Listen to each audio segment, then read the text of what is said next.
tenemos un poco de retraso. Generalmente se empieza aquí, una costumbre buena, por otra parte, dando agradecimientos. Yo me interrogué toda la noche, en plena pesadilla, para saber si iba a dar las gracias a Germán. Y voy a decir por qué. No está. Por eso aprovecho. Porque me puso en una situación bastante difícil. Efectivamente, yo soy la persona menos cualificada para dirigir un debate como este. Y voy a explicar por qué. Es muy sencillo. Yo soy un hombre del pasado. Gracias. Yo soy... Sí, es un amigo, es un amigo. Nacido, como dicen algunos, nacido yo seguro antes de la guerra, se interrogan antes de qué guerra. Esto es el problema. Y entonces era el menos cualificado para entrar en contacto con 4 personas que están en la plena actualidad de su papel de preservación, de preservación y difusión del patrimonio teatral español, en este caso teatral clásico. Sin embargo, ser un hombre del pasado tiene unas ventajas.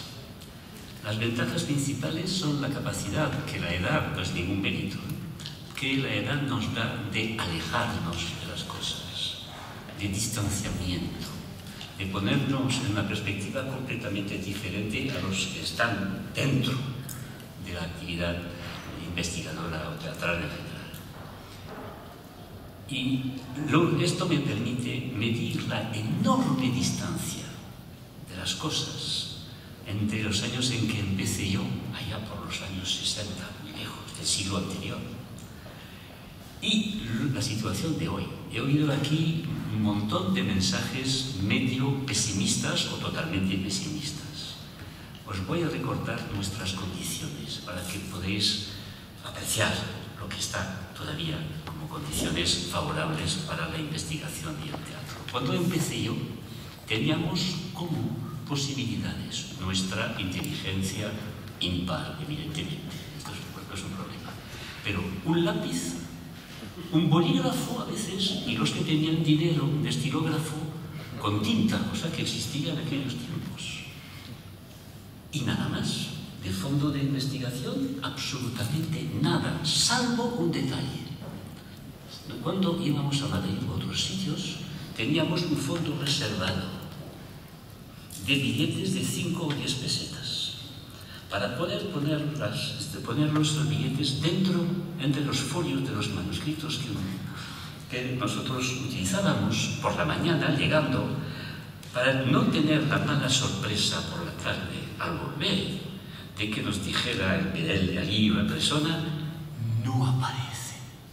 Y entonces disponíamos esos billetes de manera elegante y discreta. Muy elegante y discreta. Era una cosa.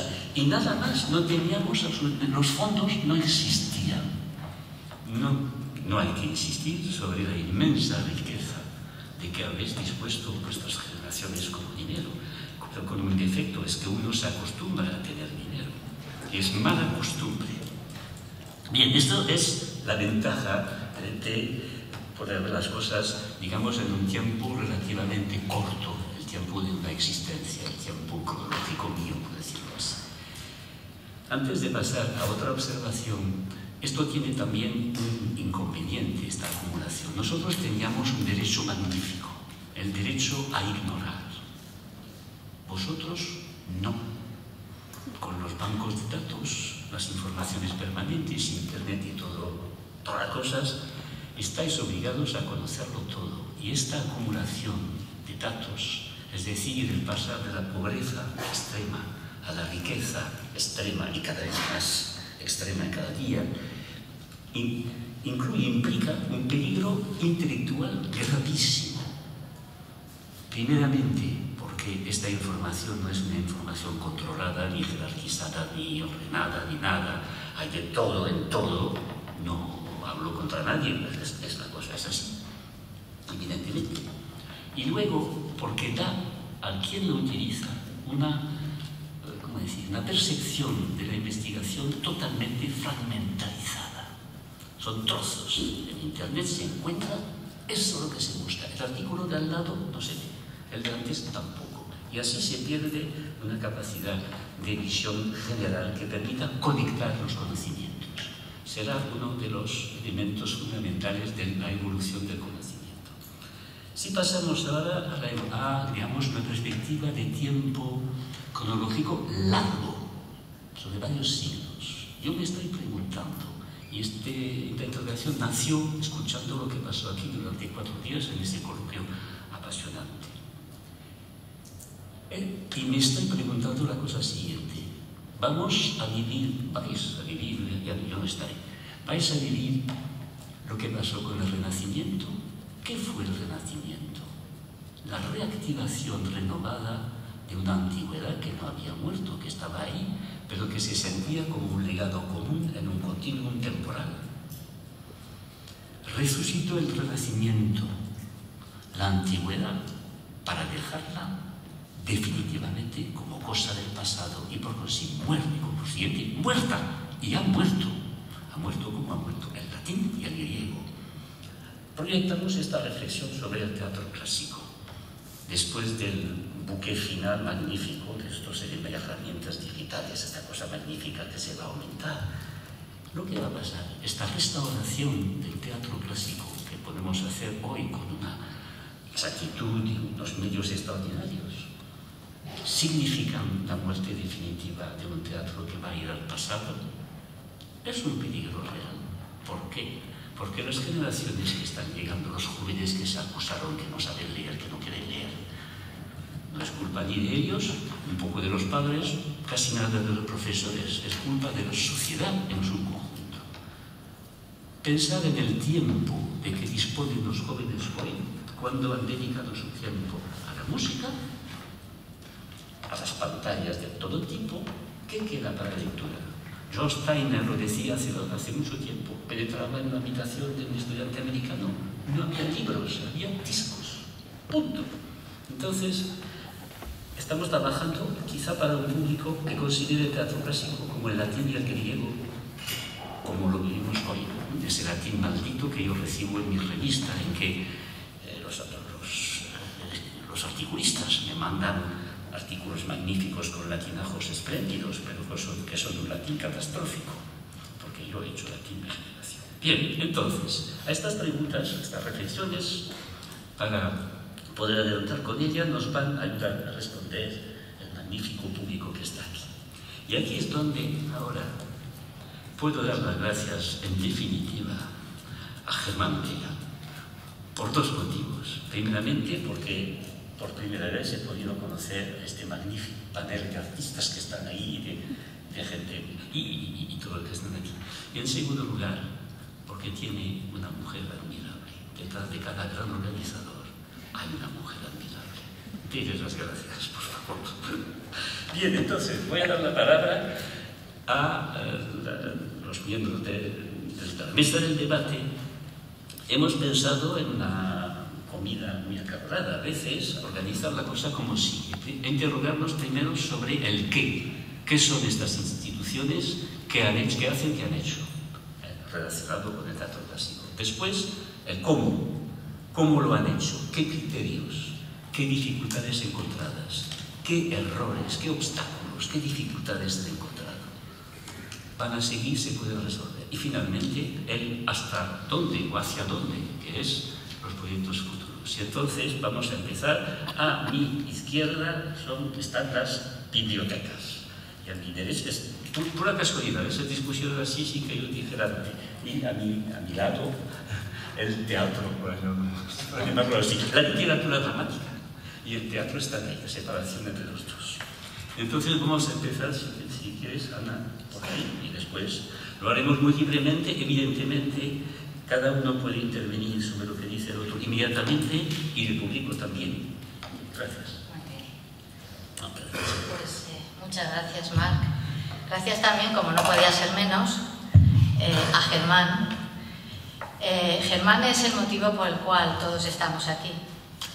Porque yo creo que no podemos decir que no a un proyecto como este, Germán.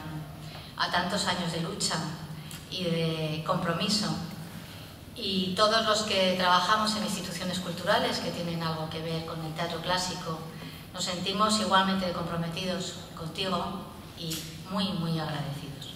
Así que la Biblioteca Nacional la tendrás allá donde vayas, exactamente igual que Rafael González Cañán, que está a tu lado, porque sois, yo creo que, dos ejemplos de profesores comprometidos con algo que estaba hablando Marc, y colaboráis en que esto no muera, para que esto no muera. Con lo cual, gracias de verdad a los dos por el trabajo que hacéis. Bueno, creo que nos toca hablar de cuáles nuestras instituciones, qué papel juegan en esto y cuál es el valor de las colecciones que conservamos. Yo dirijo la Biblioteca Nacional de España desde hace poco más de 3 meses.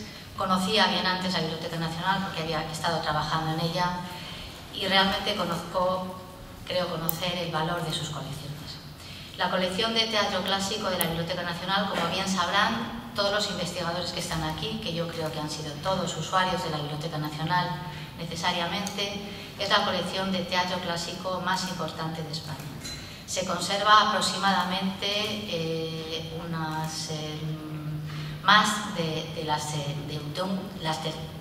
3/4 partes de todo el teatro conservado en bibliotecas españolas.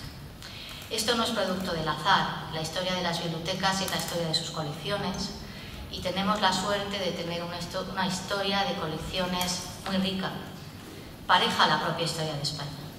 La Biblioteca Nacional, desde el año 1716 y por la Ley de Depósito Legal, actual Ley de Depósito Legal, entonces Orden, recibe todo lo que se publica en España. Lo recibió desde entonces y lo sigue recibiendo ahora.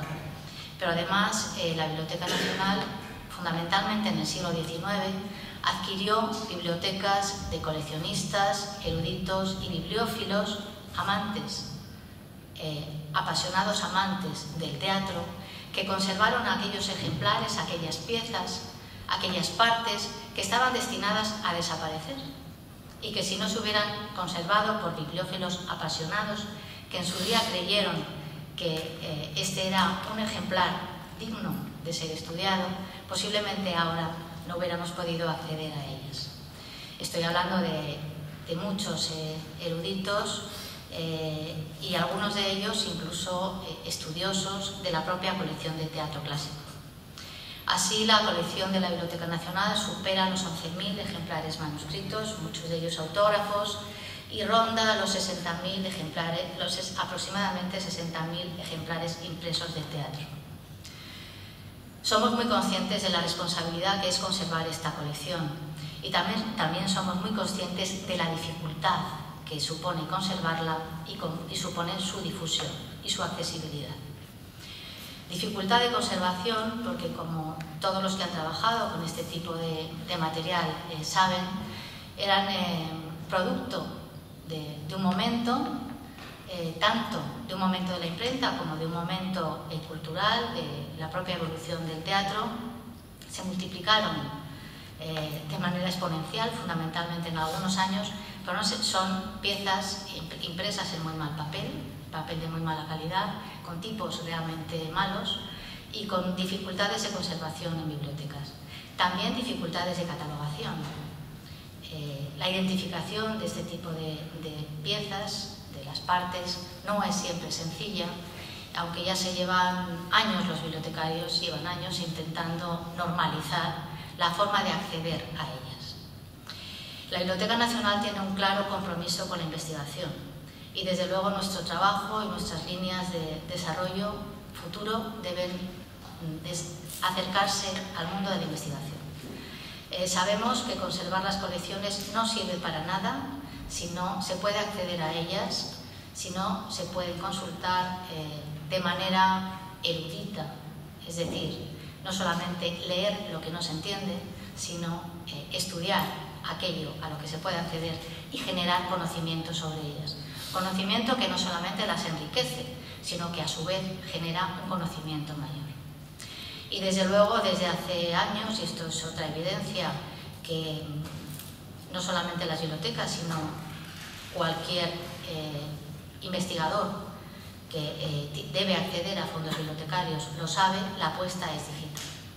El nivel de consultas se multiplica de manera exponencial desde que los fondos están en la red. Jamás en la Biblioteca Nacional, y esto que nuestra colección digitalizada de fondo de teatro clásico no es grande, pero jamás hubiéramos pensado que el número de accesos hubiera sido ni aproximado si solamente se hubiera podido consultar en el Salón General de la Biblioteca Nacional o en la Sala Cervantes. Nunca. Con lo cual, nuestra apuesta es digital.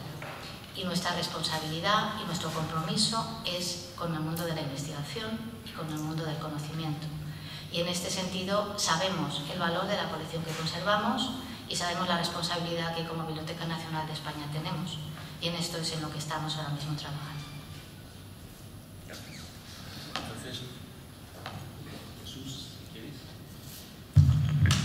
Gracias, muy buenas tardes.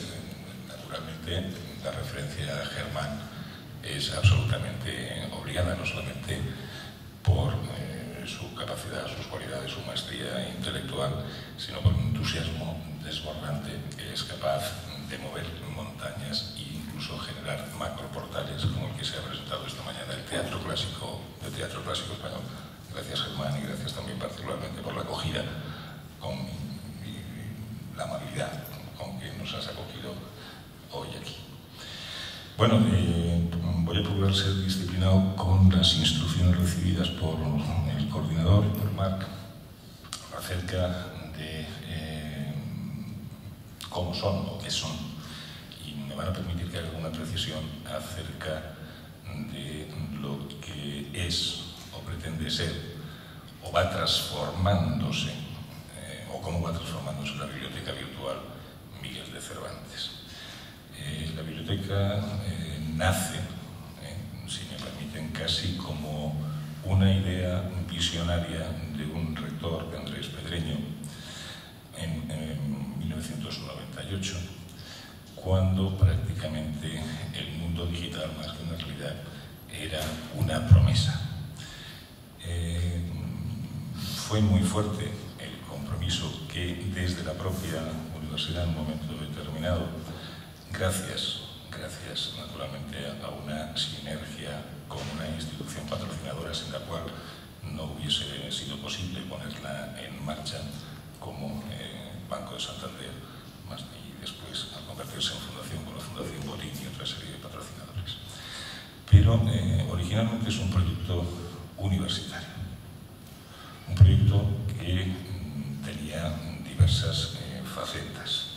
Una, fundamentalmente, la de ser, como fue en su momento, la primera biblioteca digital, una biblioteca virtual en español, con una clara vocación también iberoamericana. En un momento en que también las tecnologías pues estaban en mantillas. Yo recuerdo que las primeras aventuras eran a 256K por línea telefónica, pero aquello realmente constituyó una revolución. ¿De qué se trataba? ¿Cuál era la filosofía que había detrás? Bueno, constituir una plataforma de expresión de la cultura en español en Internet y que fuera al mismo tiempo un puente entre España y lo que significaba el español también en toda Iberoamérica. Todos los principios son difíciles, tecnologías que yo soy historiador, pero cuando ahora mismo se habla de planteamientos arqueológicos en Internet, estamos hablando de que han transcurrido la friolera de 10, 11 o 12 años y esas tecnologías son absolutamente obsoletas. Digitalizar fondos entonces, cuando además, a diferencia de las grandes instituciones, por ejemplo de la Biblioteca Nacional o de las instituciones que han participado en la creación del portal de teatro clásico español, cuando no se tienen patrimonio propio en este sentido, fue una aventura realmente complicada, porque necesariamente implica la realización de acuerdos, de sinergias, que a veces no eran recibidas como un espíritu de generosidad, sino como una injerencia en la custodia de unos fondos que no podían salir de ahí, ¿no? Era, pues, por lo tanto, muy importante digitalizar fondos, hacerlos accesibles por medio de Internet desde cualquier parte del planeta, pero con dos características que, a mi juicio, son esenciales a la hora de definir el proyecto Biblioteca Virtual. Uno que nace también como un proyecto de investigación tecnológico. La Biblioteca Virtual ha procurado siempre no depender de tecnologías comerciales, sino de desarrollar programas propios de actuación a partir de los equipos de I+D+I de la propia universidad originaria, pero también de todas las redes de investigación a las que están ligadas. Y un elemento fundamental que también salió en el debate de esta mañana, que es, naturalmente, la información en Internet tiene ya casi una dimensión cósmica. Y, por lo tanto, un elemento fundamental es la discriminación, la garantía de esa información. Y una preocupación esencial de la biblioteca virtual fue siempre la de contar con el aval académico que dotase de rigor aquello que efectivamente se ponía a disposición de los usuarios. Y un elemento que no es baladí, y es precisamente que el acceso fuese universal y gratuito. Y aquí entraríamos ya en temas de lo que es la concepción de un servicio público de la cultura o ese otro mundo que es el de la cultura como negocio. En el primer caso solamente puede depender de la concepción pública, del apoyo de las administraciones públicas, y eso implica una concepción determinada de la cultura, o del patrocinio de instituciones que respalden esas apuestas. Filosofía de conocimiento abierto, investigación, también investigación en la estandarización que haga posible la integración de contenidos y, sobre todo, lo que podríamos llamar, permítanseme, lo que podríamos llamar vocación de servicio, en el sentido de que no hay ningún tipo de interés comercial detrás de la actuación de la biblioteca Miguel de Cervantes. Por supuesto, colaboración. Somos una plataforma, pero una plataforma abierta a la colaboración y, sobre todo, también con dos elementos que voy a reiterar. Uno es rigor académico, avalado por efectivamente investigadores e instituciones, y el otro es no depender de tecnologías, podríamos calificar, si me lo permiten, de ámbito comercial, que introducen elementos de cautividad a largo plazo y siempre son peligrosos. No quisiera abusar de mi tiempo de intervención en este sentido. Ya, entonces, no, pero lo que has abordado se abordará también en los segundos elementos. Entonces, ¿esto tú? Tenemos. Pues, gracias al Centro Nacional de Teatro Clásico, que tendrá evidentemente otros fondos, otras cosas, son dos elementos muy diferentes. Sí, la verdad es que sí. Buenas tardes. Otra vez, gracias por invitarme a participar en esta mesa. Menos mal que tengo a Julio al lado, porque si no, no te creas que a estas horas me es fácil entrar en algunos términos. Digamos que nosotros pertenecemos más a un mundo que se esfuma y un mundo a la vez muy tangible, ¿no? Nuestra materia de trabajo es otra completamente distinta. Ya os dije esta mañana que la Compañía Nacional de Teatro Clásico se funda en el 86, es decir, ahora hace 27 años. Por supuesto, por la ilusión de una figura como Marsillac o Garrido, que aunan sus fuerzas para hacer un proyecto artístico con el objetivo de difundir, artístico y de gestión, con el objetivo de difundir la dramaturgia española anterior al siglo XX, especialmente el siglo de oro, porque hasta ese momento, entre el público desde la escena.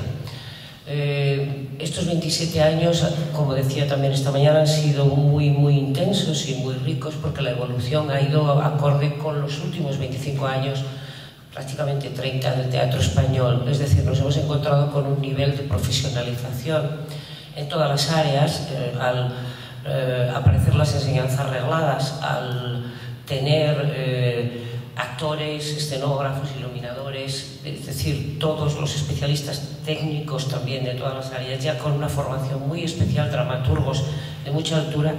Digamos que unido a que se hizo una reforma de 1000 espacios escénicos en España, pues, y que había dinerito y, en fin, también el deseo de cada comunidad autónoma, pues, de tener su teatro, o por lo menos su exhibición y sus espectadores.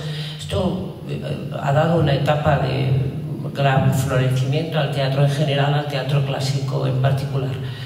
Desgraciadamente, este tejido se está quebrando, como os decía también esta mañana, un poco en la parte privada, pero afortunadamente en la pública todavía la institución tiene una solidez, y quizá más que nunca tiene una solidez extraordinaria.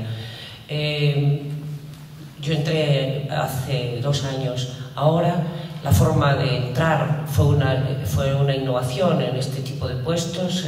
Fue un concurso público. Sabéis, que algunos de vosotros sabréis, que las 5 direcciones del Ballet Nacional, la Compañía Nacional de Danza, CDN, no, he dicho 5, son 4, y la Compañía Nacional de Teatro Clásico pasaron, son por 5 años, es un nombramiento por 5 años que obedece a un plan director que presentamos. No me acuerdo si éramos en el Clásico 40 candidatos. Ese plan director responde al estatuto que ya marcado en el Clásico, que es preservar, difundir el patrimonio. Eso lo han repartido, está repartido con el CDN. En breve les pediremos el siglo XX a nosotros. Ahora nosotros llegamos al siglo XX, todo el patrimonio anterior al siglo XX, excepcionalmente, pero el español. Excepcionalmente practicaríamos sobre el teatro universal, podríamos elegir autores franceses, ingleses, en fin, de la dramaturgia universal.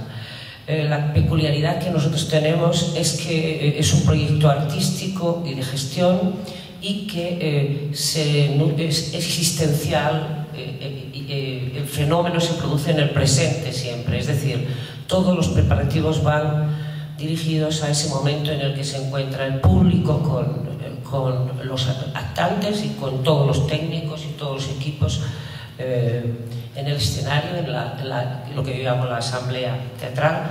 Y para ello la investigación, que es otro de los objetivos muy importantes de nuestro territorio, se dirige no solo a la dramaturgia, al mundo filológico, sino también al mundo de otras artes, como pueden ser las artes plásticas, como puede ser el mundo de la danza, el mundo de los audiovisuales, y de una manera especialísima, desde luego, a la palabra y al verso. Es decir, la ejecución, la interpretación de nuestros actores, la manera de trabajar por parte de un director o de un escenógrafo, no tiene nada que ver cuando está frente a un texto contemporáneo o cuando está frente a un texto clásico. Hay que decodificar de otra forma ese traspaso, independientemente de las diferentes ideas que tengamos al respecto, pero ese traspaso de las diferentes condiciones de representación y de creación al siglo XXI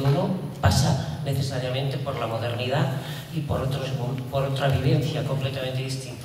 Nuestro empeño es trabajar en la excelencia con esos equipos, con esos intérpretes, con escenógrafos, con profesores de distintas áreas, con la técnica, que es fundamental, para lo cual, a diferencia del cine, también ocurre que nuestro ámbito de acción no es solo Madrid, sino que es toda España y gran parte de los países, por supuesto los países de habla hispana, y también estamos ya entrando en otro mercado. Voy a usar esa palabra, que no es la que más me gusta, pero no sé cuál poner. Francia o Inglaterra están aceptando nuestras propuestas ahora por el lenguaje universal, aunque vamos con sobretítulos y demás.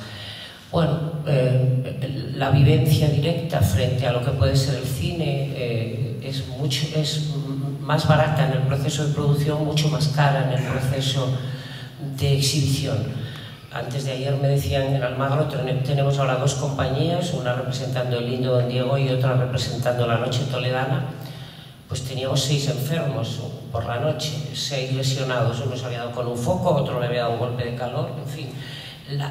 La vivencia diaria significa cosas muy complicadas, pero por lo cual estamos gestionando algo que es muy orgánico, que se transforma constantemente y que depende mucho de la opción de cada director. Yo he tenido toda la libertad para elegir el camino, estoy manteniendo mi programa, los medios, hablaremos en el cómo.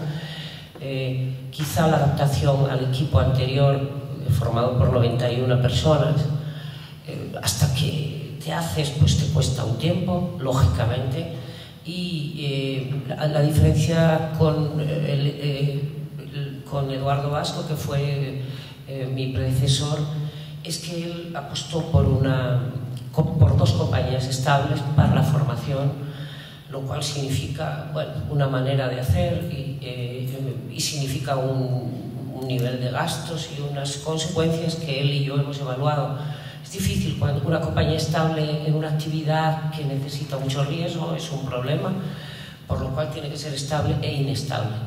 Y la opción finalmente, en mi caso, ha sido que voy alternando actores de más prestigio con actores siempre con calidad, de menos prestigio, pero ya digo, la formación específica en el verso a todos los niveles, en esa palabra, y desde ahí ese qué, me voy a la tercera fase, solo digo que nunca, siendo un acto vivo, el acto de teatro, nunca se va a perder.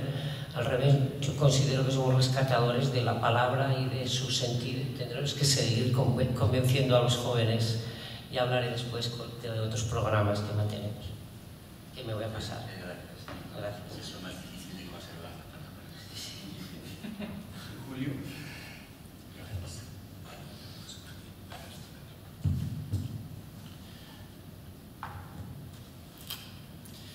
Bueno, pues yo también tengo que dar las gracias, lógicamente, a Germán y además a todos mis vecinos de mesa. Y especialmente digo a Germán porque es que yo estaba pensando ahora y pensaba que represento a una institución que no es una biblioteca, que desde luego tampoco tiene, aunque tenga relaciones evidentemente con la universidad, no es una institución universitaria, y que tampoco hacemos teatro. Así que de alguna manera estamos aquí en una situación un tanto especial. Y es que somos, pues eso, somos un centro de documentación, que tenemos biblioteca y tenemos archivo y a veces hasta, en fin, podemos jugar a hacer teatro, pero un poco más. Lo que quiero decir es que un centro de documentación como el nuestro, que fue fundado hace muchos años, tiene más de 40 años, y además estaba por aquí César Oliva, que fue no sé si estaba ahora, bueno, fue su primer director real, pues tiene unas especificidades que son las que yo quiero poner aquí sobre la mesa. Desde luego, para empezar, no nos dedicamos al teatro clásico, a abordar el teatro clásico, nos llamamos Centro de Documentación Teatral, y ese teatral no tiene especificativo, es decir, en principio abordamos todo el teatro, incluido también, por supuesto, el teatro clásico, pero todo el teatro. Y además desde una perspectiva, y en esto es en lo que yo querría incidir ahora, es una perspectiva un tanto particular. Para nosotros el teatro lo abordamos como un espectáculo vivo, o sea, como algo que tiene lugar en un momento determinado, que tiene muchas piezas, es un puzzle de creación, y esto, en fin, es algo que desde los años 60, cuando las teorías relacionadas con la recepción tomaron tanto auge, pues, en fin, quedó patente, sobre todo en relación con el teatro, y de ahí que hubiera multitud de estudios que desde luego no abordaban el teatro en relación con el texto literario solo, sino con muchas otras cosas. Pues eso, digo, esa consideración del teatro como arte de artes un poco es lo que, digamos, es la perspectiva que nosotros hemos adoptado. Insisto, para todo el teatro español, no solamente para el teatro clásico. De hecho, y fundamentalmente, lo que nosotros, los fondos que nosotros tenemos son sobre teatro del siglo XX y lo que va de este. Bien. Espectáculo, por tanto, para nosotros el teatro es el espectáculo vivo, del cual tendremos que dar razón. ¿Y para quién? Para los investigadores, no solamente. Nosotros nos dedicamos, y cuando conservamos algo, lo conservamos, y cuando difundimos algo, lo difundimos, pensando, por supuesto, en estudiosos, en investigadores, pero también en los profesionales de la escena, también en instituciones docentes, que no tienen por qué ser de naturaleza investigadora. Es decir, que para nosotros es capital que esos fondos después obtengan una difusión que vaya más allá de la conservación y de, en su caso, el préstamo a un investigador o a un estudioso. Y de hecho nuestros usuarios efectivamente pertenecen pues, prácticamente al mundo, por supuesto, universitario, pero aparte de eso, pues al mundo de la prensa, al mundo actoral, al mundo de los profesionales, digamos, del teatro, y también pues a gente que simplemente son aficionados al teatro. También ellos tienen su hueco y su espacio en el centro de documentación. Ahora, dicho esto, claro, eso de considerar al teatro como un espectáculo vivo que va más allá del texto literario, pues nos coloca en una situación francamente difícil. Y porque claro, puede parecer que nosotros tenemos, digamos, un ámbito reducido solo al teatro, pero también hay que decir que tenemos una extensión mayor en el sentido de que tenemos todo el teatro a nuestro cargo. Y en ese sentido quería decir que además esto de abordar el teatro desde esa perspectiva no es nada fácil. El teatro desde esa perspectiva se convierte, bueno, antes lo apuntaba también Elena, en un hecho absolutamente efímero, hasta tal punto que yo, a veces pienso si no es todo espectáculo, no me refiero ya al misterio de Elche, ¿no? Sino todo espectáculo patrimonio inmaterial, porque esto surge, esto se deshace, y de esto, bueno, no queda nada, no, sí quedan los restos, que nosotros, precisamente como centro de documentación, estamos obligados a conservar y a difundir. Pero no solamente a conservar de aquella manera, quiero decir, en cajas separadas, sino en la medida de lo posible, a relacionar esos trocitos de modo y manera que, y esto sí que ya es un desideratum casi imposible, de un posible cumplimiento, podamos reconstituir la experiencia teatral del fenómeno que se produjo en la representación X, en la representación que fuere. Claro, eso efectivamente, como digo, es complicado.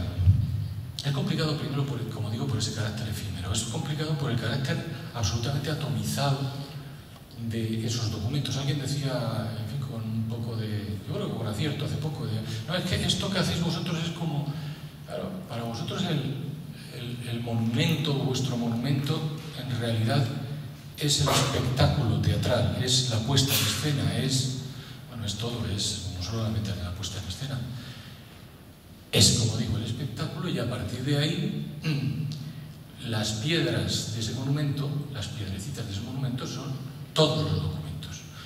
Ahora, documentos, pues hombre, así hablando en lenguaje muy accesible, diríamos que para aburrir, claro.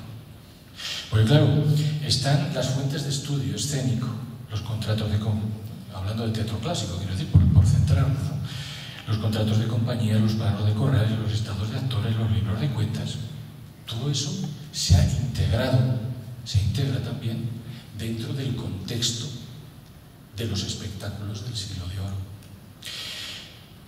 Y por supuesto, si hablamos de los espectáculos, de las puestas de escenas actuales, pues tenemos los textos, o sea, los manuscritos, los apógrafos, las publicaciones, todo lo que sirvió de preparación al espectáculo, las maquetas, los figurines, los libretos de dirección, los planos de luces, los elementos del espectáculo, o sea, la utilería, la escenografía, el vestuario, todos los documentos de promoción y distribución de esa puesta en escena, los carteles, los programas de mano, los dosieres, todo lo que sirvió a su comercialización, las hojas de taquilla, los contratos.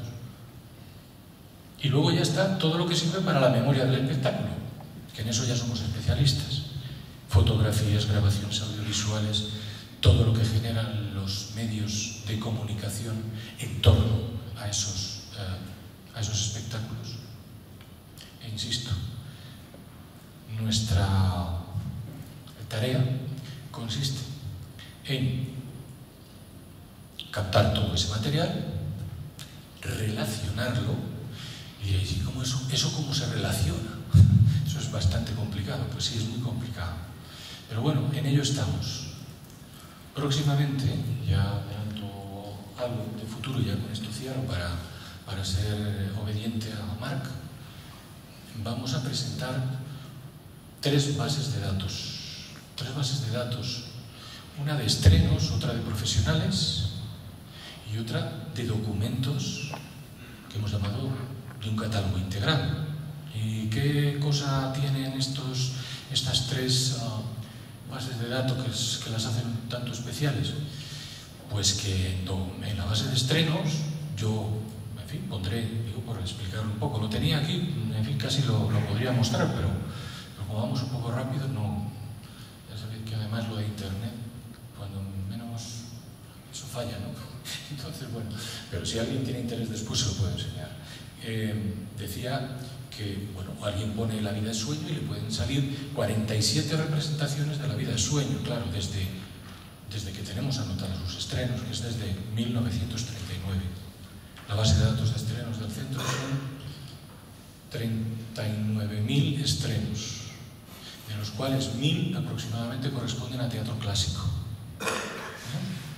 de los cuales aproximadamente, pues de los grandes, quiero decir, de los grandes, entre comillas, de Lope, de Calderón, hay como 280 estrenos, de los cuales hay en torno a 4.000 fotografías, hay en torno a 100 vídeos, y cada uno de ellos, y todo ese material vamos a intentar, con sus correspondientes también, críticas de prensa, etcétera, etcétera, etcétera, constituirlos unificadamente, unitariamente, en un gran, pienso, en fin, catálogo general de teatro español desde el año 39. En fin, en eso estamos. ¿Vale? Gracias.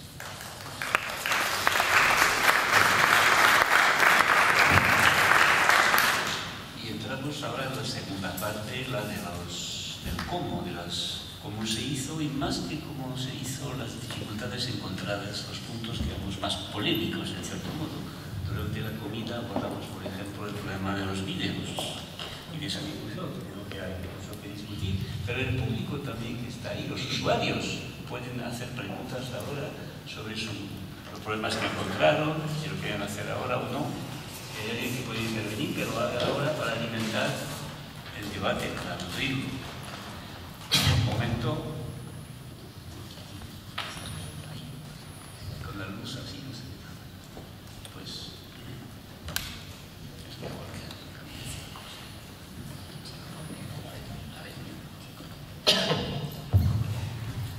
Hola, buenas tardes. Bueno, no sé si es el momento, pero quería aprovechar la oportunidad de hacer la pregunta, ya que ha venido Elena Pimenta, y es a propósito de la labor que cumple la Compañía Nacional de Teatro Clásico como encargada de difundir el patrimonio cultural hispánico, ¿no?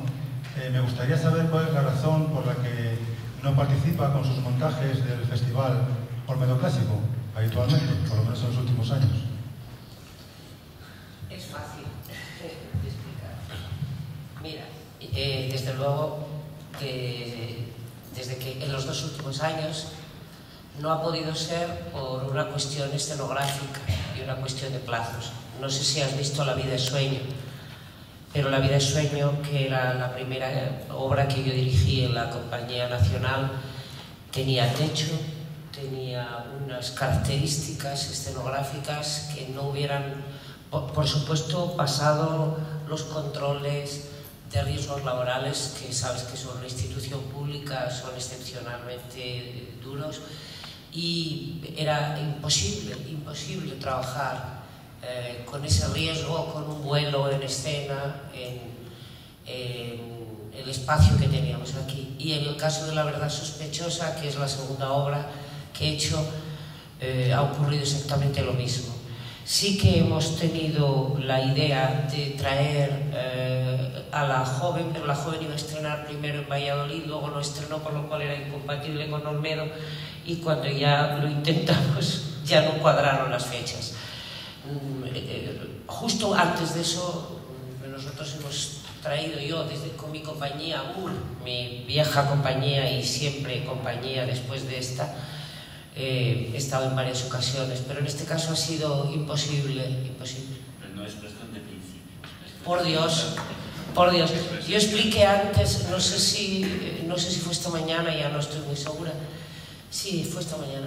Que claro, que estamos en un momento en el que nosotros como institución tenemos que mirar mucho el empobrecimiento tremendo que está habiendo en las compañías privadas y nosotros y en muchas profesiones. Entonces estamos haciendo coproducciones y producciones propias.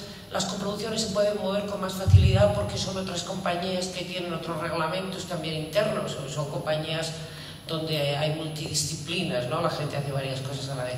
Pero nosotros estamos apostando también por escenografías más complejas, porque es que en breve estaríamos trabajando, no sé si se puede hacer teatro clásico, seguro que sí, está bien, monólogos solo y con una tela, que está muy bien, pero lo del espacio vacío de Bruch no deja de ser una metáfora, ¿no? Quiero decir que... Así que te aseguro que ganas siempre, y hablamos siempre, y bueno, el año pasado Germán casi me mata y cuando vio La vida es sueño. No te pongas a llorar. No me pongo a llorar. He estado llorando un poco antes por el calor. Pero vamos, el deseo existe de verdad. Y vamos a ver, será que uno no llega con todos los tiempos, también te lo digo. Nosotros tenemos, no obstante, un compromiso, esto lo tengo que decir, con Almagro, obligatorio, que está en nuestros estatutos. Es decir, la Compañía Nacional de Teatro Clásico protege también parte del Festival de Almagro y tiene la obligación de llevar allí cada año, porque suministra espectáculos y el dinero correspondiente también, quiero decir que se quedan con las taquillas, ¿sabes? Entonces, bueno, no da para todo, pero lo intentaremos de nuevo, cuando tengamos algo que no haya riesgo para un actor, como pasaba con Blanca, pues lo haremos. ¿Otras preguntas del público de momento?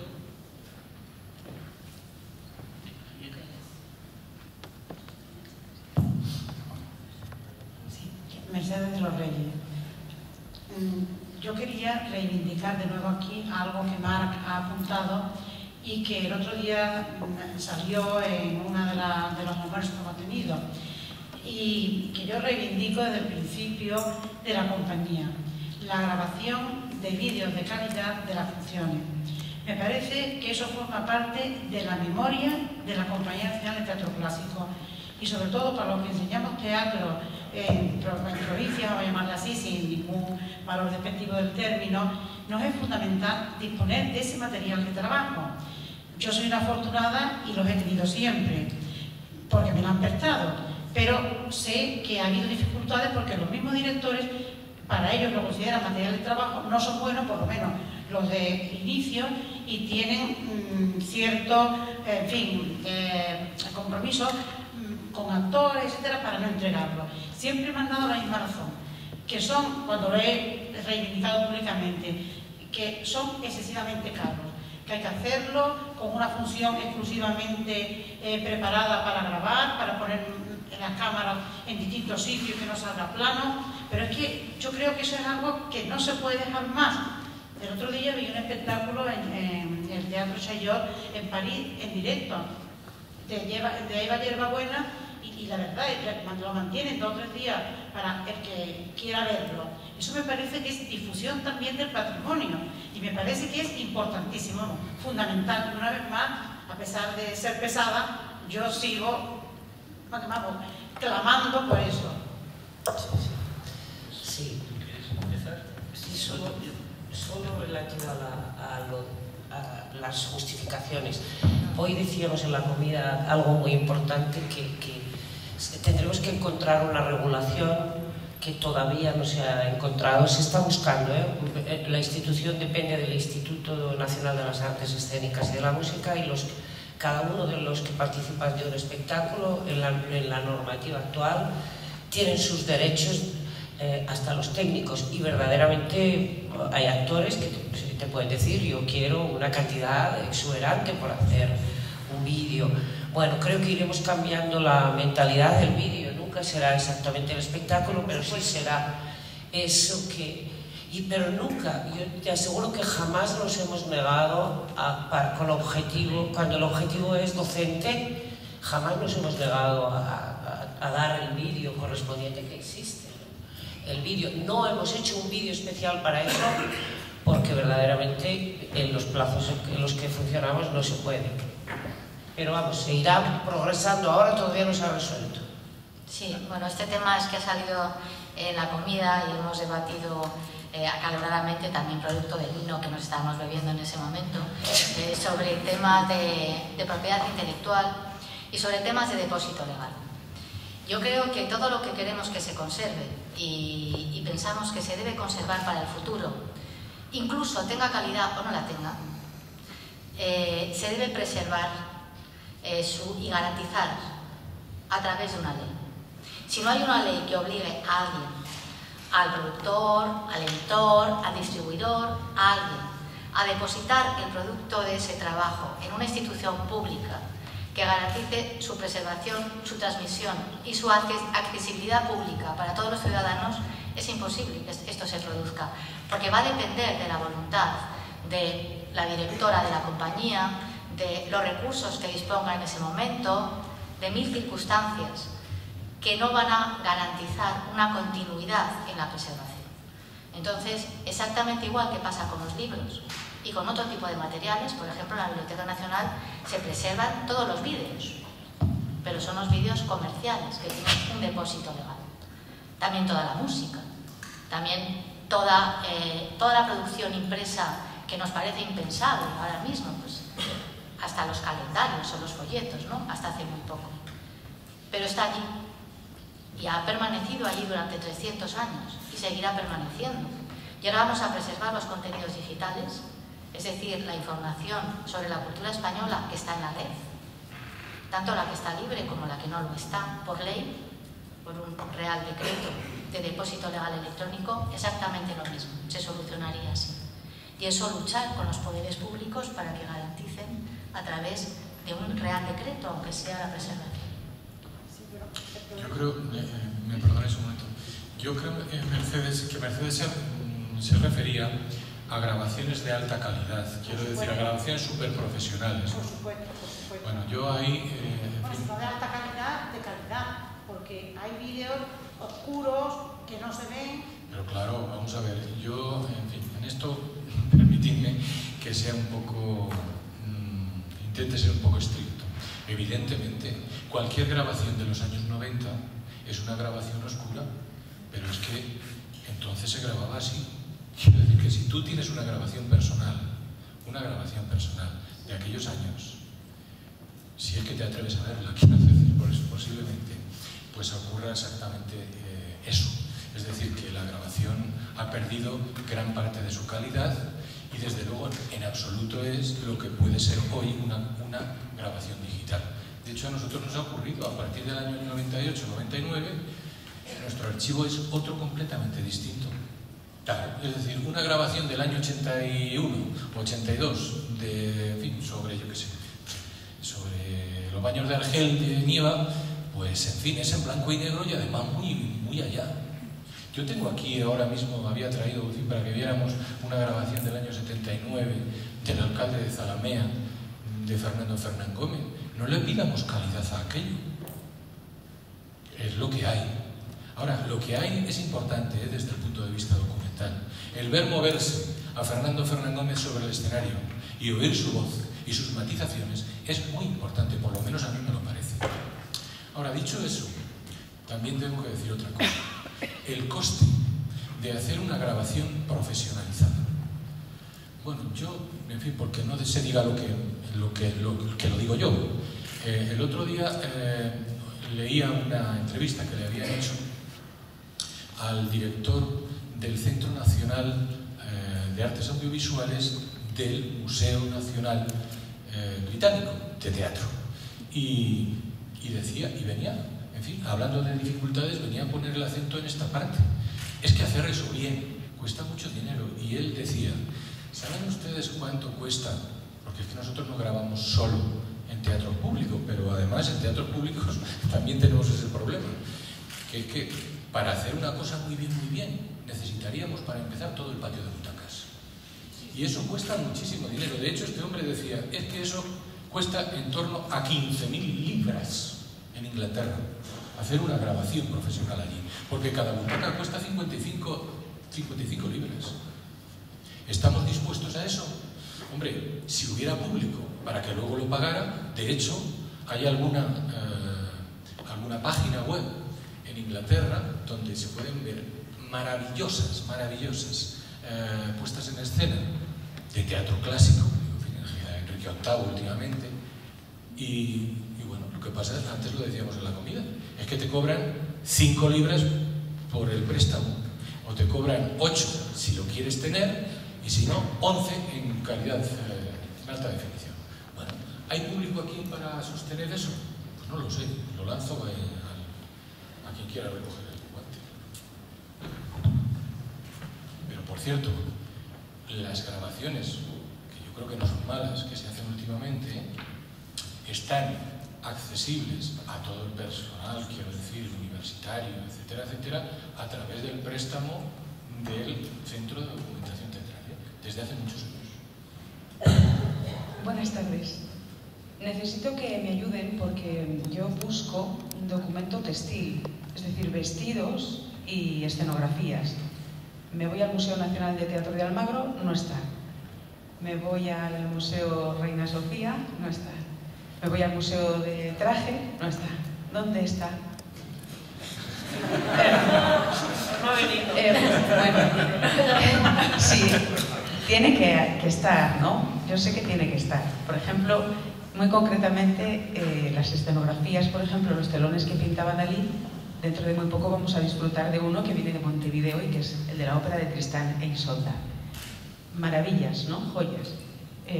Pero es que se encontraban en despachos de ministros, estaban en colecciones. ¿Dónde poder localizar ese trabajo? ¿Qué pasa en despachos de ministros? No sabemos. Pero nosotros de teatro clásico hay unas naves donde está todo el material inventariado con fotografías, piezas de vestuario, de utilería, pero claro, que es de uso interno. Quiero decir que no se nos ha ocurrido que nadie lo quiera visitar, sobre todo en las naves, primero porque tampoco podemos tener personal para asistir a eso. A veces se ha accedido a alguna cosa al Museo de Almagro y ahí hay vestuario de distintos diseñadores y tal, real de los 27 años de la compañía, al igual que escenografías, pero muchas escenografías, no hablo de planos o maquetas, sino las reales, las tienes que reciclar, utilizas las tarimas de nuevo, en fin, no sé, telones es otra cosa, claro, es otro soporte, ¿sí? Pero no, yo no sabría decirte. Yo lo último que sé es que el INAEM estaba intentando hacer un catálogo general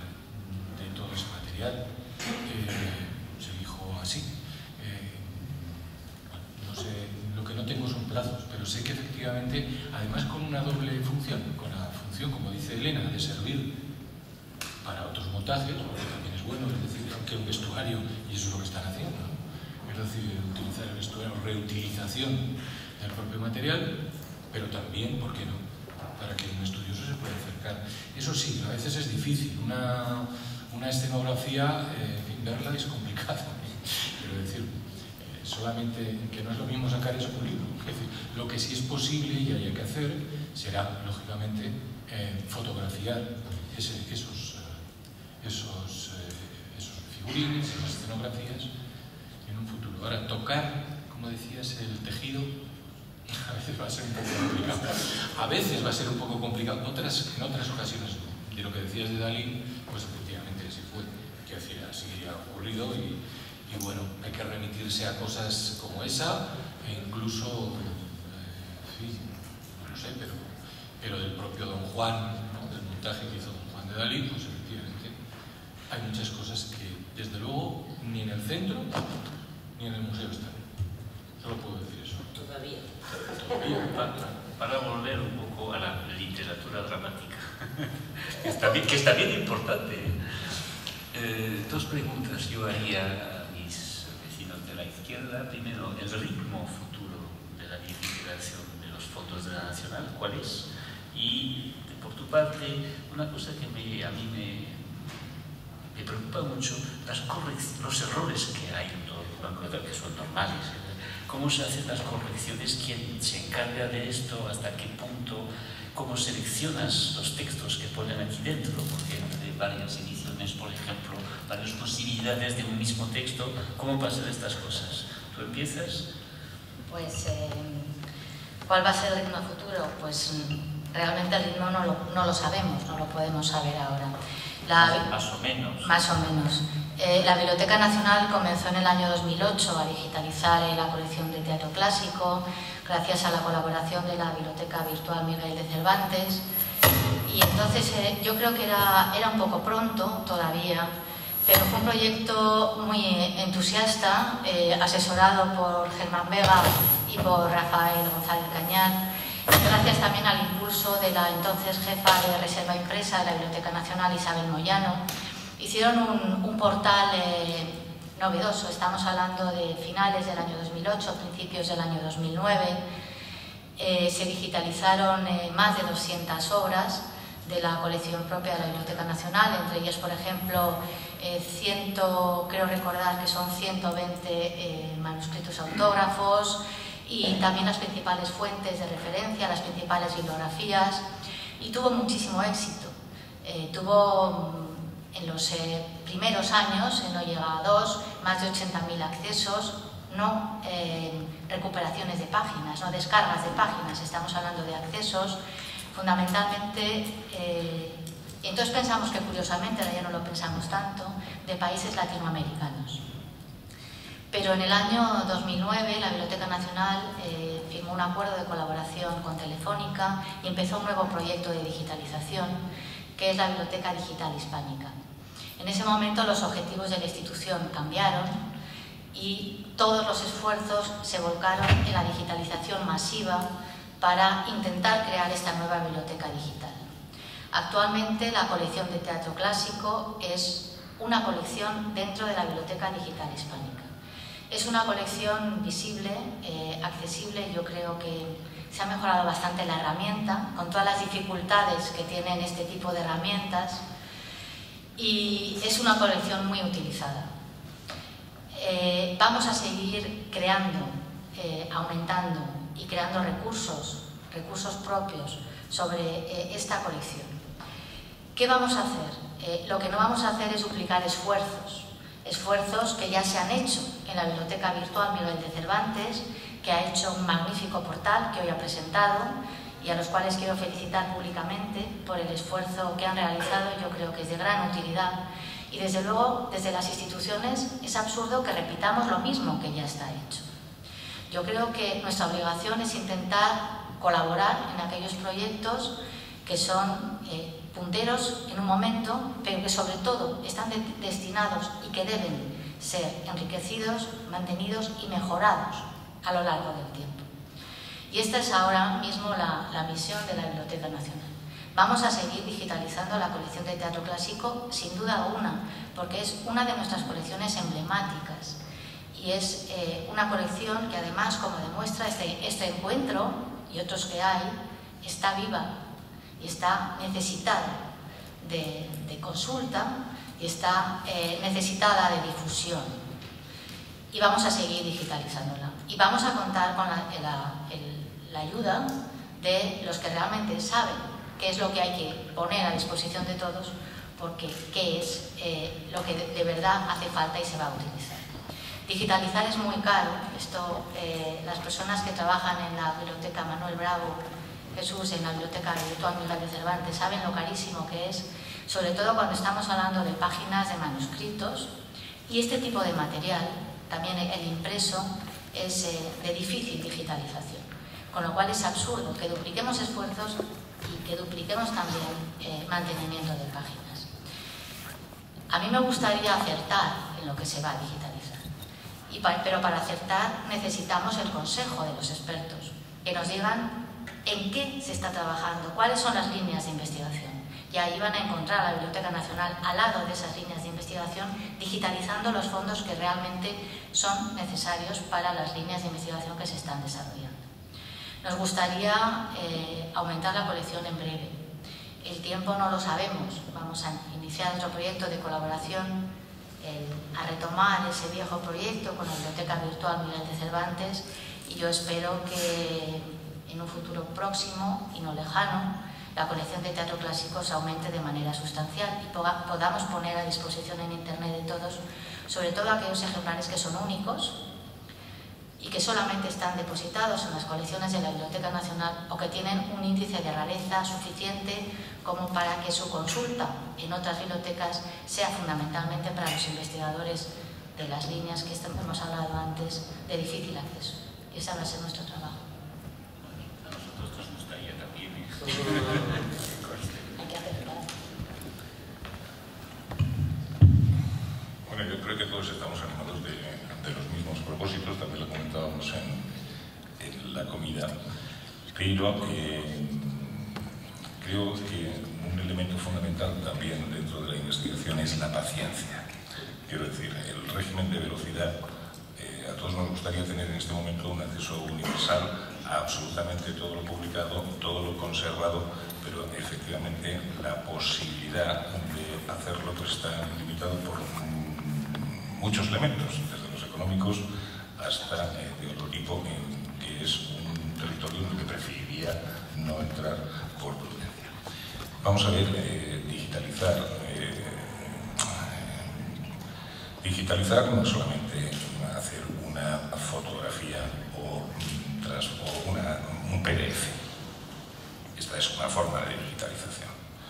Yo creo que el verdadero desafío no es colgar el equivalente a una fotografía en Internet, sino el verdadero desafío creo que está en la edición digital.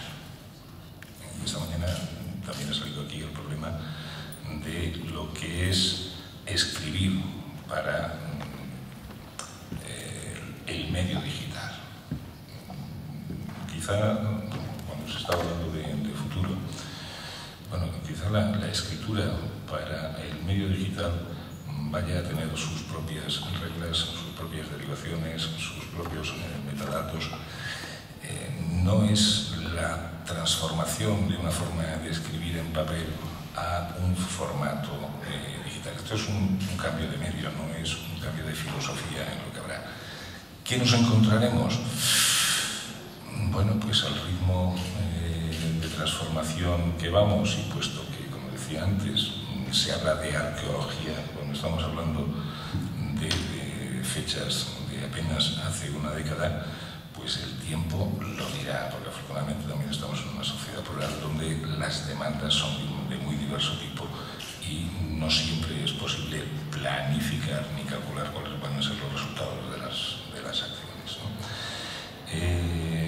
No quise yo dejar de contestar a una de las inquietudes que Marc estaba rondando todo el tiempo, ¿no? Bueno, vamos a ver cómo se seleccionan los textos. O quizá voy a empezar por otro lado, otra pregunta que se ha planteado aquí, que decía, bueno, ¿cómo se hace? Bueno, pues miren ustedes, hay cosas que se hacen de milagro. De milagro, con muy pocos medios económicos, con un extraordinario entusiasmo, con la dedicación de los académicos, que generalmente, como todos ustedes estarán completamente de acuerdo conmigo, cobran unos sueldos exorbitados por sus colaboraciones con frecuencia. Es decir, la generosidad del mundo intelectual a la hora de colaborar con estos proyectos es esencial. Vaya parte en el sueldo o no vaya parte en el sueldo. Efectivamente, errores. Bueno, no quisiera yo volver a citar aquí o cómo se seleccionan los textos. Bueno, pues la biblioteca virtual en principio lo tenía muy claro, es decir, es fundamental el apoyo y el asesoramiento de los académicos. La selección tiene que ser fundamentalmente de los académicos, como la está siendo. Otra cosa es que a lo largo del tiempo las circunstancias pueden ser de muy diferente tipo. Es decir, cuando esto nace un proyecto de estas características, bueno, si quiere entrar en el mundo de las consultas, pues tiene que ofrecer una cantidad de obras digitalizadas lo suficientemente significativa, pues no tiene interés. El mundo en 10 años ha cambiado mucho y efectivamente ahora hay un acceso a obras digitales enorme.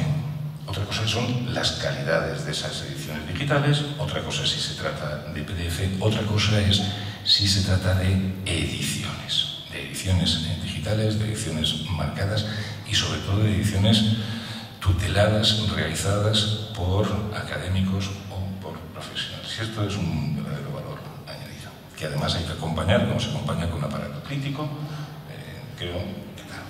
Errores. Bueno, pues aquí es donde yo iría a citar. Podemos garantizar que este libro no contiene ninguna errato. Errar es humano. Es verdad que la permanencia de los errores en Internet a veces es muy difícil de borrar.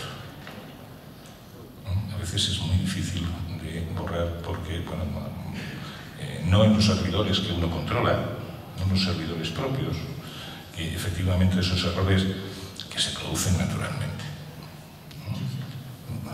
El problema es la velocidad de corrección, es decir, advertido el error, la capacidad de respuesta tiene que ser lo más breve posible. Pero cuando depende de los elementos que tú puedes controlar, es decir, yo creo que alguno de los presentes puede tener alguna experiencia, por ejemplo, con las arañas, los robots de Google, que una vez que has entrado en esa maraña, pues es prácticamente tan difícil como darse de baja de una línea telefónica de esta, ¿no? O sea, es un verdadero problema. Y permanece ahí durante años y años, ¿no? Entonces, tú entras en tu base de datos y no está. Sin embargo, entras por un buscador de Google y te aparece. Y dices, par 10, o cáspita. Claro. Pero yo creo que lo fundamental es la permanente colaboración y el protagonismo esencial que deben tener los académicos, los profesionales de los diversos elementos. Bueno, porque aquí estamos hablando de teatro clásico, pero tenemos portales de teatro infantil, de Comesites, teatro contemporáneo. Bueno, yo creo que un buen ejemplo de lo que da de sí la colaboración de la académica, pues es lo que ha presentado Germán Vega esta mañana en el CCE, ¿no? En torno a los grandes equipos de investigación que sustentan esas aportaciones y desde luego la generosidad de las instituciones que han permitido hacer eso, ¿no? Y me callo. Yo solo un pequeño comentario. Cuando alguien advierte un error, nos ayuda mucho si nos avisan, porque el nivel de especialización del investigador no es el del bibliotecario, ni jamás puede serlo, con lo cual nos ayuda muchísimo cuando con el buzón general que tiene la biblioteca o en cualquiera de las múltiples cuentas que hay en los distintos departamentos, o nos avisan, este autor no es este, la paginación es errónea, el año, el impresor está mal o el año de edición no es, bien, lo arreglamos rápidamente. O sea, que cualquier ayuda es bienvenida, sobre todo en este mundo donde la identificación es tan compleja, ¿no?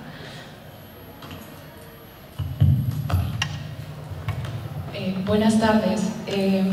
Yo dirijo hace algún tiempo un grupo de teatro universitario y quiero saber si el Centro de Documentación Teatral tiene alguna política de recepción de materiales que hayan sido no filmados por miembros del centro, y en caso de que así sea, si tienen, no sé, si hay que pasar por algún tipo de filtrado de imagen o no sé, cuál es la política de recepción de material. Muchas gracias.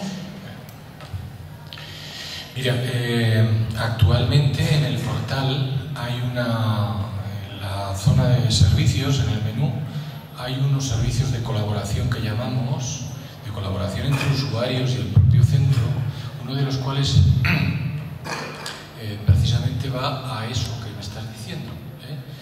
Se llama Videofonte y lo que hace es intentar recoger cualquier tipo de material audiovisual que se le pueda suministrar desde el exterior. Otra cosa es que ese material luego pueda en fin, ser difundido pues a través, por ejemplo, de algunos productos como pueden ser nuestra revista digital de la escena, que a lo mejor conoces, y cuya selección se hace pues en función de algunas en fin, quiero decir, de las propias limitaciones del hecho, ¿no?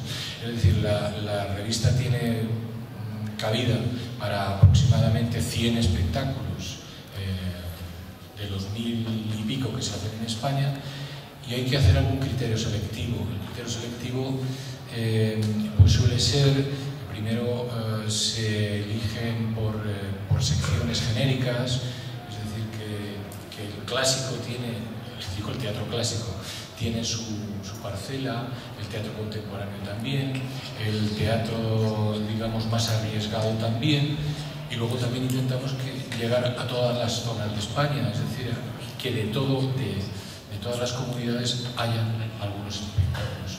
De todas formas, y hablando de teatro universitario, te puedo decir que hay otra sección dentro del propio portal que se llama canales temáticos, donde hemos empezado a hacer un recorrido por todas las secciones dedicadas destinadas a la educación, y hemos empezado por teatro infantil, digo, en relación con el teatro, claro. Hemos empezado con la educación infantil, el año pasado pasamos a la educación secundaria en cuanto a texto literario, o sea, la relación de los chavales con el hecho de leer y escribir teatro. Este año vamos a hacer la continuación en hacer teatro, y el año siguiente, si puede ser, vamos a hacer el teatro y la universidad para cubrir todo el ciclo y tener 4 canales temáticos dedicados a la educación del teatro en España. Así que en esa y para esa, digamos, para ese canal temático espero tu aportación, ¿vale? Hola, buenas tardes. Yo te he oído decir antes que tenías ahí un vídeo de Fernando Fernández Gómez. Antes de que acabe el debate, le podrías poner. Yo creo que a la gente seguro que le interesa, y si no a mí, mucho. Gracias. Vamos a ver si sabe. Mientras lo voy probando. Si lo permite el ordenador.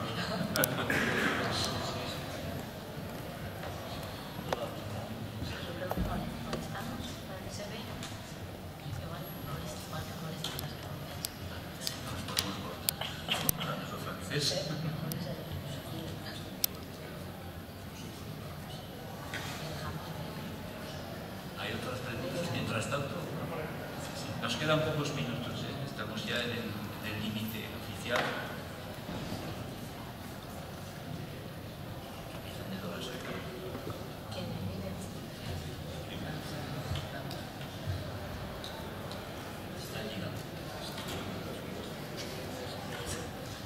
Sí, bueno, yo quería señalar que soy casi la única que no ha hablado del futuro. Yo, por reclamar mi sitio, voy a hablar del futuro. En una compañía como la nuestra, os he hablado de formación, de investigación en las distintas áreas, de una manera muy particular en los intérpretes, pero tenemos un área, una zona fundamental de trabajo para nosotros, que es el público, y en el público distinguimos entre el público familiar, que abarca a los pequeños y grandes. Hemos abierto desde hace un año un programa que se titula Mi Primer Clásico, que se hace en coproducción con una compañía y sobre todo en Navidades, con la intención de formar para el futuro público, espectadores. Después tenemos un programa muy intenso en el que participáis muchísimos de vosotros, con vuestros alumnos y con vuestra compañía y vuestros criterios, que tiene que ver con las publicaciones también de una guía pedagógica y del texto de la representación.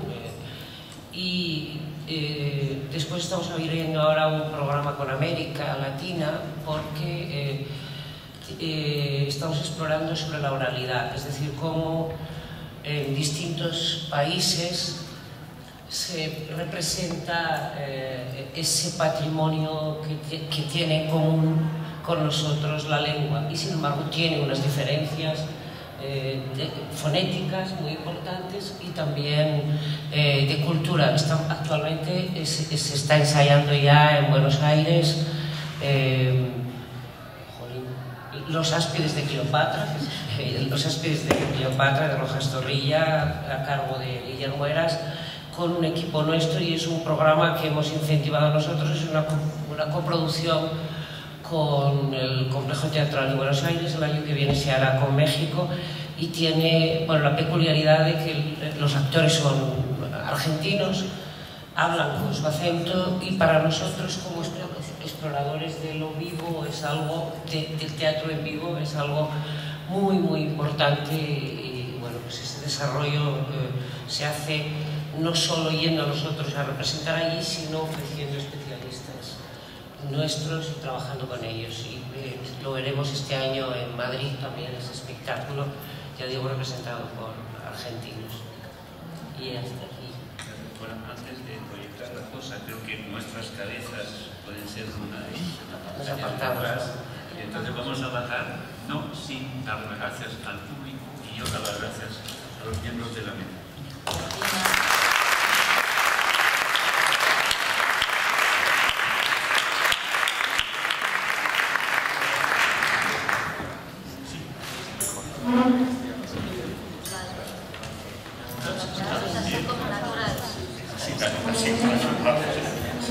¿Quieres sentarse aquí? No. ¿Qué haces?